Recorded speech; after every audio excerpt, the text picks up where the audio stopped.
si Huli, anak ni Kabesang Talis, apo ni Tandang Selo, at kasintahan ni Basilio. Bukod sa taglay kong kagandahan, larawan ako ng isang Pilipinang makadiyos, matiisin, mapagmalasakit at mapagmahal. Hindi ako nakapagtapos ng pag-aaral dahil nakabaon ang aking ama sa utang at kailangan kong magpaalipin kahalman at tadyang upang makapagbigay ng pera sa humuli sa kanya. Mahirap, ngunit ganun ko din kamahal ang aking ama. Kung kaya't ganun ko din kamahal ang aking kapitan na si Basilio.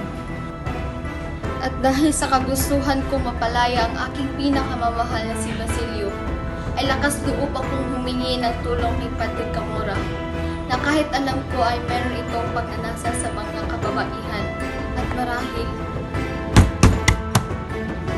Ayoko! Ayoko! Hindi maaari, Padre! Por favor!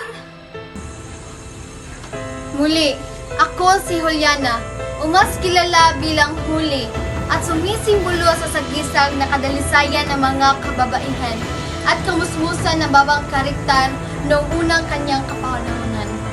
Isa ako sa mga babaeng tinanggalan ng karapatan at kalayaan na maging ligtas sa anumang kapahamakan na hanggang sa ngayon ay makikita pa rin.